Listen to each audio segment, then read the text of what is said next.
Di dalam tafsir Al-Kabir disebutkan sama dengan orang mendapatkan Lailatul Qadar. Apakah ada orang yang dapat Lailatul Qadar? Maka dikatakan di dalam tafsir itu tidak ada manusia yang tahu bagaimana ibadahnya diterima atau tidak.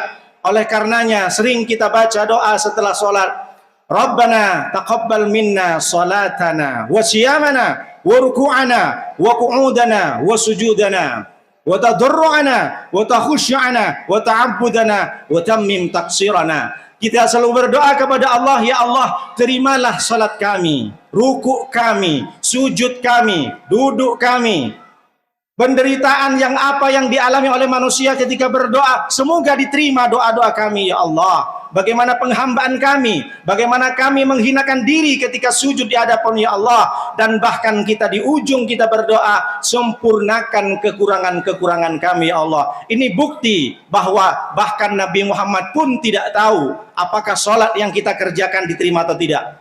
Apakah puasa kita diterima atau tidak? Tidak ada yang tahu. Lalu bagaimana cirinya? Itulah kenapa ketika kita sholat justru bukan dibacakan Alhamdulillahirabbil alamin. Bukankah kita sholat sudah menghadap kepada Allah, kita sholat sudah melaksanakan kewajiban Allah, tapi kenapa selesai sholat Assalamualaikum warahmatullah, kita justru disunnahkan beristighfar kepada Allah. Astaghfirullahaladzim alladzi la ilaha illa huwal hayyul qayyum wa atubu ilaih, dan bahkan di ujungnya bertobat kami kepada Allah. Itu tandanya bahwa tidak banyak, dan betapa banyak orang sholat 5 menit saja, tapi justru 5 menit dia masih ingat dengan bisnisnya, masih ingat dengan uangnya, masih ingat dengan uangnya, dengan hartanya, dengan segala urusan yang tak selesai. Padahal Allah berikan kesempatan 5 menit saja kau menghadap kepada Allah. Tapi ketika Allahu Akbar, berapa banyak orang masih datang, ingat bisnis, ingat urusan keluarga, ingat masalah, ingat yang lain. Dikesampingkan Allah, dia hanya melaksanakan dan menggugurkan kewajiban. Makanya selesai sholat kita beristighfar, ya Allah, saya beristighfar kepadamu. Mungkin 4 rakaat, 2 rakaat sholat Jumat tadi saya tidak ingat denganmu ya Allah.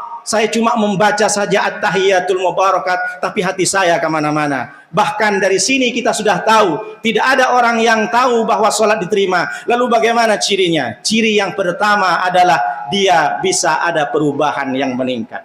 Selesai Ramadan, dulunya sebelum Ramadan dia tidak pernah bersedekah. Selesai Ramadan dia bersedekah. Dulu sebelum Ramadan dia tidak pernah sholat malam, tapi karena terbiasa qiyamul lail, sholat tarawih, maka selesai Ramadan dia laksanakan sholat tahajud. Dulu sebelum Ramadan dia sering marah-marah, ketika keluar Ramadan dia sudah menjadi orang yang lemah lembut, tidak bertutur kata yang kasar, justru dia tidak pemarah, dia menjadi orang pemaaf. Itulah kenapa bulan Syawal adalah bulan yang meningkat. Syawal artinya peningkatan, bahwa bagaimanapun kalau kita pengen tahu, tapi jangan mengukur orang, apakah puasa saya diterima, berarti ada perubahan yang meningkat. Sama dengan sholat Jumat, pulang ke rumah pikir-pikir sendiri, jangan menilai tetangga, jangan menilai kawan, apakah sholat Jumat saya diterima. Ternyata selesai sholat Jumat dia lebih sabar, dia lebih meningkat ibadahnya, dia mau berjemaah, dia mau ngaji Al-Quran, dia buka yang awalnya dulu 1 juz, dia bisa menjadi 30 juz. Yang pertama ada perubahan. Lalu yang kedua, apa ciri orang bisa diterima ibadah?